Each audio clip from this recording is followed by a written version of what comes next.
Memasuki segmen terakhir di MTGW. Tadi Pak Mario mengatakan bahwa bangsa ini memiliki banyak sekali orang-orang yang jujur, Pak Mario. Yes. Tapi pertanyaan saya adalah, bagaimana dengan penguasanya? Untuk bisa menjadikan bangsa ini hebat yang justru penuh dengan orang-orang jujur, apa yang harus dilakukan oleh para pemimpinnya, Pak? Super sekali, Mas Hilbram. Kita berikan tepuk tangan untuk Mas Hilbram. Sahabat-sahabat saya yang baik hatinya. Iman. Orang yang sangat beriman, yang imannya kuat, kalau melihat sesuatu yang salah, diubah dengan tindakan. Ya.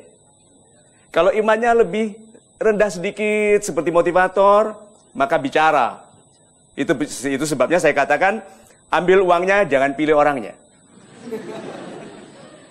Itu berapa banyak orang di Indonesia yang mengatakan itu, tapi jangan izinkan koruptor berkuasa. Yuk kita lihat memesnya. Perhatikanlah bagaimana para penipu menguasai orang-orang jujur. Jangan izinkan generasi penipu berikutnya berkuasa. Muka aslinya bengis keji, tapi dia pakai topeng orang baik. Lalu dielu-elukan, lihat. Oleh rakyat jujur yang sederhana, yang polos, yang tidak suudon. Lalu dia berkuasa dalam kepalsuannya. Ini terjadi pada tingkat kelurahan, kabupaten, kota, provinsi, dan bahkan negara. Nah, sahabat-sahabat saya yang baik hatinya, walaupun urusan rezeki kita itu urusan pribadi kita dengan Tuhan, tetapi karena kita memilih pemimpin yang mengurusi harkat orang banyak, pilihlah yang amanah. Nah, kalau Anda mengeluh pemimpin-pemimpin kita tidak amanah, tolong Anda ingat, pemimpin-pemimpin itu juga rakyat. Berarti yang tidak amanah aslinya adalah rakyat. Itu sebabnya jangan izinkan orang tidak jujur berkuasa. Apakah akan terjadi lagi? Kemungkinan besar ya. Karena banyak sekali orang miskin yang bisa dibeli suaranya. Itu sebabnya orang miskin itu aset bagi koruptor, bagi orang tidak jujur.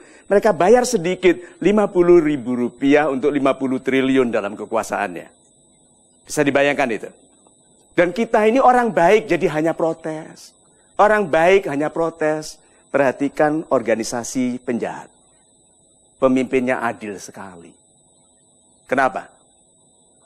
Organisasi penjahat yang pemimpinnya tidak adil dihakimi oleh organisasinya. Penjahat kok. Kita ini orang baik-baik. Jadi kalau salah memilih dan memilih orang tidak jujur, kita hanya protes. Itu sebabnya penipu bersemangat sekali berkuasa memimpin orang-orang baik. Karena kalau dia tipu pun dan sudah diketahui menipu, masih baik. Ya, perhatikan. So, sahabat-sahabat saya yang baik hatinya ini menjelang pemilu. Jangan hanya mengeluh tentang yang lalu, perhatikan bagaimana ini akan berlanjut ke masa depan. Semakin banyak yang dibayarkan kepada Anda, itu perintah semakin untuk tidak memilihnya. Pilih orang-orang sederhana yang jujur dan repotnya. Calon-calon yang jujur pun harus mengabdi ke orang-orang yang tidak jujur dulu, yang sekarang berkuasa. Supaya dapat izin untuk ikut pemilu toh. Perhatikan orang-orang jujur yang mengabdi kepada orang-orang yang tidak baik. Supaya boleh terpilih. So, repot ya. Repot sekali. So, yuk karena kita pembentuk suara dari bangsa ini, lebih bertekad yuk untuk menegakkan kejujuran. Pilih orang yang lebih mencintai kita, yang penyayang, yang betul-betul memikirkan kebaikan rakyat. Itu. Super sekali Pak Mario jawabannya, terima kasih. Sekarang kita bisa masuk pada kesimpulan program ini, Pak. Super sekali. Sahabat saya yang baik hatinya, yuk kita lihat memes terakhir dalam program kita ini. Orang yang tidak suka menipu dirinya sendiri sangat sulit untuk ditipu. Itu dijanjikan uang. Lihat itu. Masa orang gemuk berusaha minta dukungan orang kurus? Bukankah itu di politik? Orang-orang gendut minta dukungan orang miskin. Ini orang-orang makmur yang makannya berlimpah, minta dukungan orang yang uangnya kurang, yang makannya sedikit, yang tidur di emperan. Perhatikan itu. Bukankah itu sebuah bentuk kepalsuan yang nyata? Bukankah Tuhan selalu mengingatkan bahwa musuh-musuh kita itu nyata? bahwa setan adalah musuh yang nyata bagimu? Bukankah itu pemberitahuan bahwa kita justru sering tertipu oleh yang nyata? So, orang-orang yang tidak mau menipu dirinya sendiri, karena itu bilang ini orang gendut kok minta tolong aku yang kurus.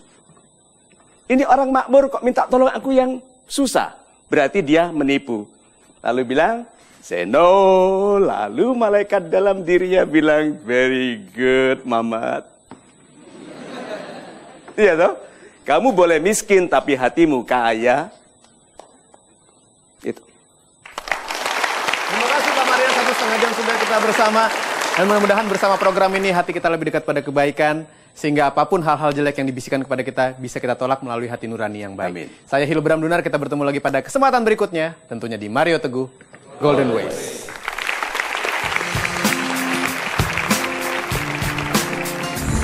Setelah saya menyaksikan acara Mario Teguh Golden Way, saya lebih merasa lebih baik lagi untuk memanage janji-janji yang perlu dikeluarkan kepada orang banyak dan lebih selektif dalam memilih pemimpin di 2014 nanti.